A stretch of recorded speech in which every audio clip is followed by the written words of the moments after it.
good, people? It's your boy Big Ticket doing big things, and welcome to Rap City Presents M360. Without further ado, let's welcome the man, the myth, the legend, homie. What's up, man? What's up, man? How are you? Everything good? Good, man. Good to see you, sir. Now, in preparing for this interview, one word just kept coming up: nostalgia. Nostalgia, nostalgia, nostalgia. So we're going to take a quick trip down memory lane. I'm going to throw out some titles of some of your earlier works, and I want you to give me the first thing that comes to your mind, like more specifically about the mind state you were in creating that particular album. We're going to start all the way from the beginning. The very first joint, Infinite. Broke. That was the mind state? I'm broke. You saying the first word? Okay. Okay. Broke. Yeah, just hungry, man. Right. You know, I feel like I still am. You know, but definitely back then it was a real sense of urgency. Right. You know, Broke. Yeah. That sums it up. I'm not mad at broke. Absolutely. The Slim Shady LP. Still broke. Oh, the LP or the EP? The LP. Oh, I thought you meant the EP. Okay. The LP. Anxious. Why so anxious? Anxious to just to be out there, you know. Like, I've always loved hip hop so much, man, that I just wanted to be just wanted to be a part of it, you know. And just getting signed with Dre and that whole, just the way everything felt, although I don't remember a lot, due to certain substances and circumstances and things like that. I do remember the feeling of just first getting signed with Dre and just being so excited. Right.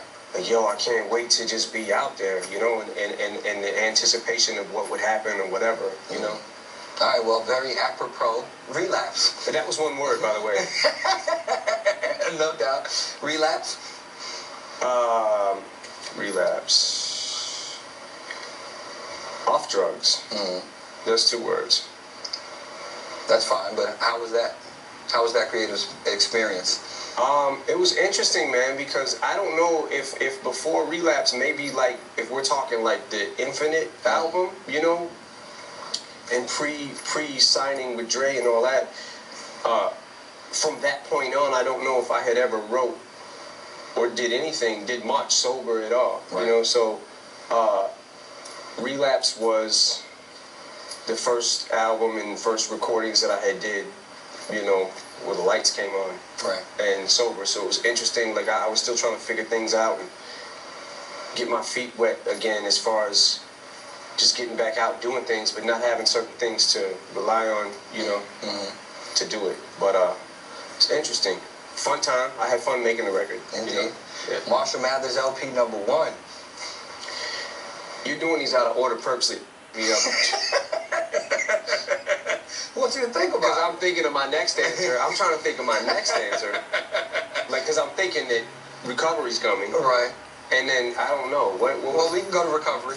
Oh, we could go to Marshall. No, we go to Recovery. Okay. Since you ready for it. I didn't come to argue, man. We're not arguing. So let's just, you know what I'm saying? Recovery. No, Recovery was, I don't know. I want to say, I don't know how this sounds. I want to say there was a underlying feeling with me that I wanted to redeem myself a little bit, because I felt like Relapse was, I don't know. I mean, I don't know if people know what I really had to go through to be able to make Relapse and to be able to write again and to be able to think again and just normal everyday bodily functions in my mind and stuff, like what I had to go through to I wasn't really, I don't want to say I wasn't in a place to be recording, but I was just doing it again and I needed time. Right. You know what I'm saying? I needed time to be able to figure out things, and I wanted to be able to make my songs feel like something again. And a lot of stuff on Relapse, I know, really was kind of, you know, it was comical. A lot of stuff was funny punchline jokes and things like that, but it wasn't but a lot of the songs didn't really feel like anything. So I had to go back and listen to some of my older music and try to figure out what I was doing wrong. And once I felt like, at least what I felt like I was doing wrong, and once I think I figured that out, I started making songs, was trying to make songs that felt like something again. So that was one word as well. What in one word is fine? Just condense it, crunch it all down into one word. Marshall Mathers LP1.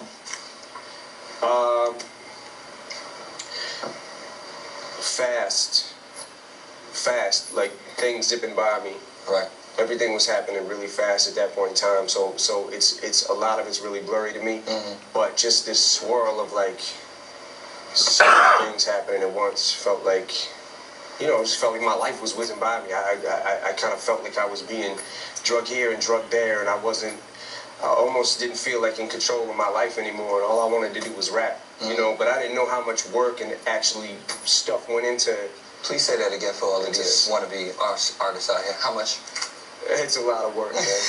I didn't know, you know, all I want to do is, especially at that time, all I still want to do, but especially at that time, was I just want to rap, you know.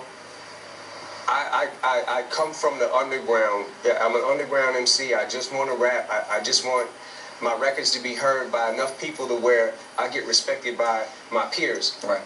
That's all I want.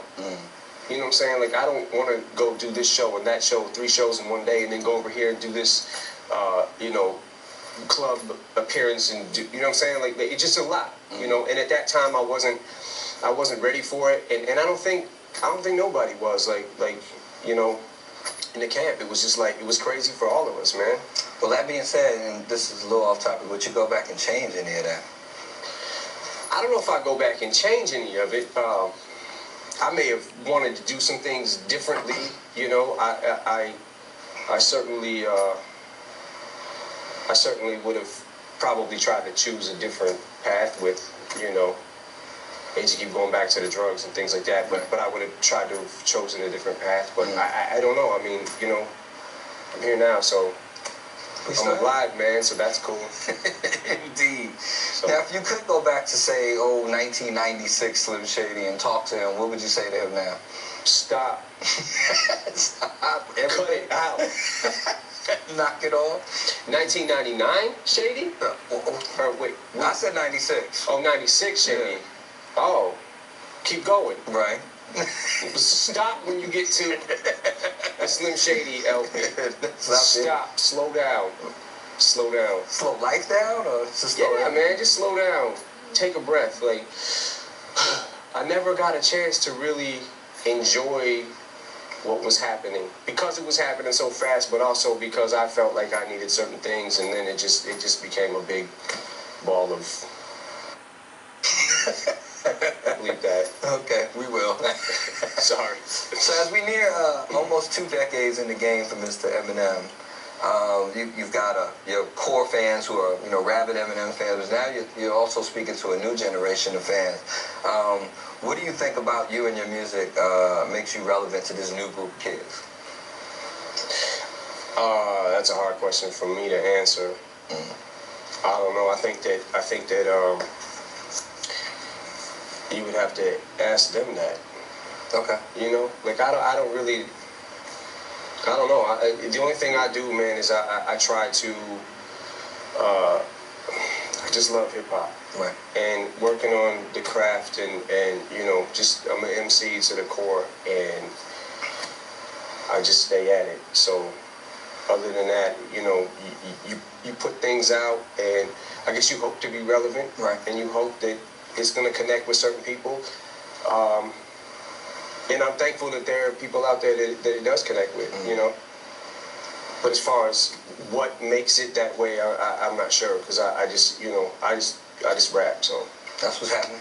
We got my man Eminem in the building. We'll get into the Marshall Mathers LP2 and discover if this album marks the end of an era for Eminem when Rap City presents M360 continues. Stay right there. Stop playing.